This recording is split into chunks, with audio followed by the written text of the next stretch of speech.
নমস্কার, বার্তালিপি বুলেটিনে আমি দেবাশিস পুরকায়স্থ। প্রথমেই হেডলাইন্স।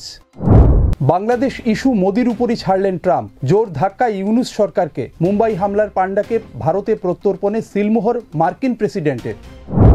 উচ্চ মাধ্যমিক ও মাধ্যমিক পরীক্ষার্থীদের স্বার্থে কাছাড়ে লাউডস্পিকারে নিষেধাজ্ঞা জারি প্রশাসনের। মৌনতা ভেঙে দাঙ্গা মোকাবিলায় ব্যর্থতা কবুল বীরেন সিংয়ের। অনুপ্রবেশকেই ফের কাঠগড়ায় তুললেন মণিপুরের প্রাক্তন মুখ্যমন্ত্রী। ধেমাজি থেকে নিখোঁজ 5 ছাত্র উদ্ধার শিলচর রেল স্টেশনে।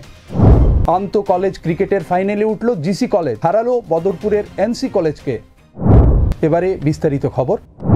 বাংলাদেশের ক্ষমতা পালাবদলে ওয়াশিংটনের কোনো মদদ থাকার কথা অস্বীকার করেছেন মার্কিন প্রেসিডেন্ট ডোনাল্ড ট্রাম্প। শুক্রবার ভোরের দিকে হোয়াইট হাউসের ওভাল অফিসে ভারতের প্রধানমন্ত্রী নরেন্দ্র মোদীর সঙ্গে বৈঠকের পর এক যৌথ সাংবাদিক সম্মেলনে এ কথা বলেন প্রেসিডেন্ট ট্রাম্প। একই সঙ্গে বাংলাদেশ ইস্যু প্রধানমন্ত্রী মোদির উপরই ছেড়ে দিলেন তিনি। বলেন, বাংলাদেশ সম্পর্কে প্রধানমন্ত্রী মোদি ভালো বোঝেন, তাই তার উপরই বিষয়টি ছেড়ে দিচ্ছি। মার্কিন প্রেসিডেন্টের এমন মন্তব্য বাংলাদেশের মোহাম্মদ ইউনূস নেতৃত্বাধীন অন্তর্বর্তী সরকারের জন্য জোর ধাক্কা বলেই মনে করা হচ্ছে। মোদির ওয়াশিংটন সফরের দিকে বাংলাদেশের তীক্ষ্ণ নজর ছিল। শেখ হাসিনাকে ভারতে আশ্রয় দিয়ে রাখায় ট্রাম্প প্রশাসন নতুন দিল্লির উপর কোনো চাপ সৃষ্টি করে কিনা তা দেখার জন্য মুখিয়েছিল ঢাকা। কিন্তু হলো ঠিক উল্টো। বাংলাদেশের বিষয়টি পুরোপুরি প্রধানমন্ত্রী মোদির কোর্টে ঠেলে দিয়ে এই ইস্যুতে একটি শব্দও খরচ করতে রাজি হননি মার্কিন প্রেসিডেন্ট। বাংলাদেশের বর্তমান শাসক গোষ্ঠী যে প্রেসিডেন্ট ট্রাম্পের এমন অবস্থানে মারাত্মক ধাক্কা খেয়েছে তা দেশটির সংবাদ ও সামাজিক মাধ্যমের প্রতিক্রিয়াতেই স্পষ্ট। অবশ্য বাংলাদেশ ইস্যুতে কোনো মন্তব্য করেননি প্রধানমন্ত্রী মোদিও।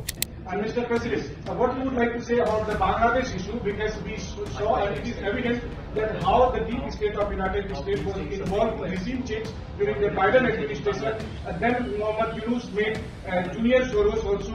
So what is your point of view about the Bangladesh? Soros, and what is the role that the deep state played in the situation in Bangladesh? Well, there was no role for our deep state. It was this is something that the Prime Minister has been working on for a long time and has been worked on for hundreds of years, frankly. I've been reading about it.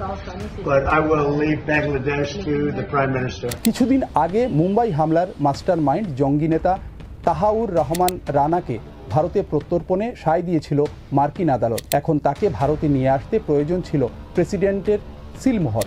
এদিনের বৈঠক শেষে president Trump জানান, এই জঙ্গি নেতাকে ভারতে প্রত্যর্পণে তিনি নির্দেশ দিয়েছেন। উভয় রাষ্ট্রপ্রধানের মধ্যে দ্বিপাক্ষিক সম্পর্ক, বাণিজ্য ও সামরিক সহযোগিতা নিয়ে আলোচনা হয়েছে। কয়েকটি বাণিজ্য চুক্তিও স্বাক্ষরিত হয়েছে। সম্প্রতি আমেরিকা থেকে সামরিক বিমানে করে 104 জন ভারতীয় অভিবাসীকে দেশে ফেরত পাঠানো নিয়ে প্রধানমন্ত্রী মোদিকে প্রশ্ন করা হলে তিনি বলেন, কোনো লোকই অন্য দেশে গিয়ে বেআইনিভাবে থাকতে পারে না। এটা আন্তর্জাতিক আইনেরও বিরোধী। আমরা এমন কাজকে সমর্থন করি না। এই ইস্যুতে ট্রাম্প প্রশাসনের পাশে রয়েছে ভারত।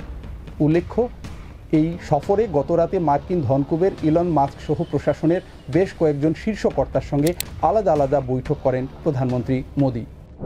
উচ্চ মাধ্যমিক ও মাধ্যমিক পরীক্ষার্থীদের মনোযোগ যাতে বিঘ্নিত না হয় এবং তারা যাতে ভালোভাবে পড়াশোনা চালিয়ে যেতে পারে, সেজন্য লাউডস্পিকার ও মাইকের ব্যবহার সম্পূর্ণরূপে নিষিদ্ধ ঘোষণা করা হয়েছে কাছাড়ে। জেলা প্রশাসন এই নিষেধাজ্ঞা জারি করেছে। প্রশাসনের জারি করা নির্দেশ অনুযায়ী উচ্চ মাধ্যমিক পরীক্ষার জন্য 13 ফেব্রুয়ারি থেকে 17 মার্চ পর্যন্ত এবং মাধ্যমিক পরীক্ষা উপলক্ষে 15 ফেব্রুয়ারি থেকে 3 মার্চ পর্যন্ত এই নিষেধাজ্ঞা বলবৎ থাকবে। প্রশাসনের পক্ষ থেকে জানানো হয়েছে, পরীক্ষার্থীরা যাতে নির্বিঘ্নে পড়াশোনা করতে পারে তাই এই পদক্ষেপ করা হয়েছে। এই নিষেধাজ্ঞা অমান্যকারীদের বিরুদ্ধে কড়া পদক্ষেপ করা হবে। তবে বিশেষ প্রয়োজনে অনুমোদন নেওয়ার সুযোগ রাখা হয়েছে। প্রয়োজনীয়তার ভিত্তিতে আবেদন করলে প্রশাসন তা বিবেচনা করবে। টানা 5 দিন নীরব থাকার পর বৃহস্পতিবার গভীর রাতে নিজের মৌনতা ভঙ্গ করলেন মণিপুরের প্রাক্তন মুখ্যমন্ত্রী এন বীরেন সিং। গত রবিবার চাপে পড়ে ইস্তফা দেওয়ার পর সম্পূর্ণ নীরবতা অবলম্বন করছিলেন তিনি। বৃহস্পতিবার অনেক টালবাহানার পর কেন্দ্র মণিপুরে রাষ্ট্রপতি শাসন জারি করে। আর এদিন গভীর রাতে সামাজিক মাধ্যমে তিনি দীর্ঘ এক পোস্টে রাজ্যে দাঙ্গা শুরুর পর তা সামাল দিতে তার সরকার যে কার্যত ব্যর্থ হয়েছিল তা স্বীকার করে নেন। একই সঙ্গে নতুন করে মণিপুরে অশান্তি সৃষ্টির জন্য অনুপ্রবেশকারীদেরই দায়ী করেছেন বীরেন সিং। গোটা পোস্টে ভিকটিম কার্ড খেলার চেষ্টা করেছেন মণিপুরের প্রাক্তন মুখ্যমন্ত্রী। বলেছেন, আমাদের জমি ও পরিচয় হুমকির মুখে দাঁড়িয়ে 2023 সালের 2রা মে পর্যন্ত আমি এইসব অবৈধ অনুপ্রবেশকারীদের উপর নজর রেখে চিহ্নিত করার জন্য অক্লান্ত পরিশ্রম করেছি, কিন্তু 3রা মের পরবর্তী দুর্ভাগ্যজনক ঘটনা আমাদের প্রশাসন যন্ত্র কার্যকরীভাবে সামাল দিয়ে উঠতে পারেনি। বীরেন সিংয়ের অভিযোগ, মায়ানমারের সঙ্গে 398 কিলোমিটারের সীমান্ত মণিপুরের জনবিন্যাস বদলে দিয়েছে। 2017 সালে রাজ্যে সরকার গঠনের পর এই প্রবণতা বৃদ্ধি পেয়েছে এবং 2023-এর মে মাসের ঘটনার পর পরিস্থিতি আরও জটিল হয়েছে বলেই মনে করেন রাজ্যের প্রাক্তন মুখ্যমন্ত্রী। এতদিন রাজ্যের মুখ্যমন্ত্রী পদে থেকে তিনি যে কিছুই করতে পারেননি, পরোক্ষে তা স্বীকার করে সংশ্লিষ্ট সব পক্ষের কাছে অনুপ্রবেশের এই সমস্যা মোকাবিলায় একজোট হওয়ার আর্জি জানিয়েছেন বীরেন সিং। ধেমাজি থেকে নিখোঁজ 5 ছাত্রকে অবশেষে উদ্ধার করল কাছাড় পুলিশ। শুক্রবার শিলচর রেল স্টেশন থেকে তাদের উদ্ধার করা হয়। বৃহস্পতিবার ওই 5 নাবালক ছাত্র নিখোঁজ হওয়ার পর হইচই পড়ে যায় গোটা রাজ্য জুড়ে। তাদের সন্ধানে শুরু হয় পুলিশের তল্লাশি, আর আজ মেলে সাফল্য। শিলচর থেকে উদ্ধার করা হয় তাদের। জানা গেছে প্রত্যেক ছাত্র সদ্য 9ম শ্রেণীর পরীক্ষায় পাশ করে 10ম শ্রেণীতে ওঠে।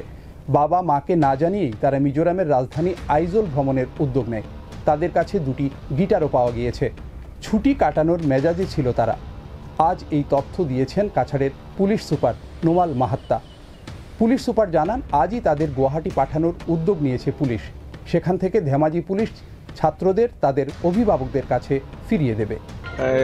ধেমাজিৰ পৰা তেওঁলোকে ৰঙিয়ালৈ আহিলে আৰু ৰঙিয়াৰ পৰা তেওঁলোকে এখন ৰেলগাড়ীৰে ইয়ালৈ তেওঁলোক আহিছিলে আৰু এই সংক্ৰান্তত যেতিয়া তেওঁলোকে তাৰ পৰা গোগামুখৰ পুলিচ ষ্টেচন এৰিয়াৰ পৰা যেতিয়া তেওঁলোকে মিচিং হৈছিলে, ধেমাজি আৰক্ষী অধীক্ষক মহোদয় হিতেশ ৰায় ডাঙৰীয়াই লগে লগে আমাক জনাইছিলে যে তেওঁলোকে এইফালে আহিব পাৰে আৰু গোটেইকেইজন কম বয়সীয়া জুভেনাইল ছাত্ৰ, গতিকে আমি তেওঁলোকক ভাল ধৰণে স্বাস্থ্য পৰীক্ষা কৰাই তেওঁলোকক খোৱা বোৱাৰ আমি ব্যৱস্থা কৰিছোঁ আৰু তেওঁলোকক আমাৰ আৰক্ষী সঞ্চালক প্ৰধান ডাঙৰীয়াৰ আদেশ মৰ্মে তেওঁলোকক আমি ইয়াৰ পৰা গুৱাহাটীলৈ পঠাই দিম আৰু গুৱাহাটীৰ পৰা ধেমাজি আৰক্ষীয়ে তেওঁলোকক লৈ যাব। রাষ্ট্রপতি শাসন জারি হয়েছে ঠিকই, কিন্তু উত্তর পূর্বের রাজ্য মণিপুরে অত্যাধুনিক মারণাস্ত্র কিভাবে হাতে হাতে ঘুরছে তা প্রকাশ্যে এসেছে সম্প্রতি সামাজিক মাধ্যমে ভাইরাল হওয়া একটি ভিডিওতে। এতে দেখা গিয়েছে কয়েকজন জনজাতি যুবক মাঠে ফুটবল খেলছেন। তাদের কয়েকজনের হাতে AK-47 রাইফেল, মার্কিন M সিরিজের অ্যাসাল্ট রাইফেলের মতো ভয়ঙ্কর সব মারণাস্ত্র, গায়ে সবুজ ফুটবল জার্সি, পরনে কালো শর্টস, আর এভাবেই হাতে ভয়ঙ্কর সব মারণাস্ত্র নিয়ে তারা মনের আনন্দে ফুর্তিতে ব্যস্ত। মাঠে গ্যালারিতেও দেখা গিয়েছে, যেখানে বেশ কিছু পুরুষ মহিলা খেলা দেখতে এসেছেন। আবহে বাজছে ওয়েস্টার্ন মিউজিক। 55 সেকেন্ডের এই ভিডিওতে কাউকে আবার ওই অত্যাধুনিক রাইফেল নিয়েই ফুটবলের কসরত করতেও দেখা গিয়েছে। এই ভিডিও ভাইরাল হতেই সক্রিয় হয় পুলিশ। ঘটনার সঙ্গে জড়িত 5 যুবককে মণিপুর পুলিশ আটক করেছে। শুক্রবার মণিপুর পুলিশ বিবৃতি দিয়ে জানিয়েছে, কাংপোকপি জেলার কে গ্যামন মোফাই গ্রামের মাঠে অত্যাধুনিক মারণাস্ত্র নিয়ে যে 10-12 জনের ভিডিও ভাইরাল হয়েছে, তাদের মধ্যে 5 জনকে আটক করা হয়েছে। বাকিদেরও সন্ধান চলছে। তবে যাদের গ্রেফতার করা হয়েছে তাদের যেমন পরিচয় প্রকাশ করেনি পুলিশ, ঠিক তেমনি তাদের কাছ থেকে কোনো মারণাস্ত্র উদ্ধার করা হয়েছে কিনা সে সম্পর্কেও কিছু জানায়নি। এবারে খেলার খবর। আসাম বিশ্ববিদ্যালয়ে আয়োজিত আন্তঃ কলেজ ক্রিকেট প্রতিযোগিতার ফাইনালে প্রবেশ করল জিসি কলেজ। আজ আসরের প্রথম সেমিফাইনালে তারা এনসি কলেজ বদরপুরকে পরাস্ত করে 49 রানে। প্রথমে ব্যাট করতে নেমে জিসি কলেজ 9 উইকেট হারিয়ে 20 ওভারে 154 রান করে। 42 রান করেন অভয় দেব। দলের পক্ষে এটাই সর্বাধিক স্কোর। বিপক্ষের ইরফান হাবিব দখল করেন 25 রানে 3টি উইকেট। জবাবে ব্যাট করতে নেমে এনসি কলেজ 105 রান করে সব উইকেট হারিয়ে। গতকালের দ্বিশতরানকারী ব্যাটসম্যান পীযূষ দাস আজ আউট হলেন 29 রান করে। এটাই ইনিংসের সর্বাধিক ব্যক্তিগত স্কোর।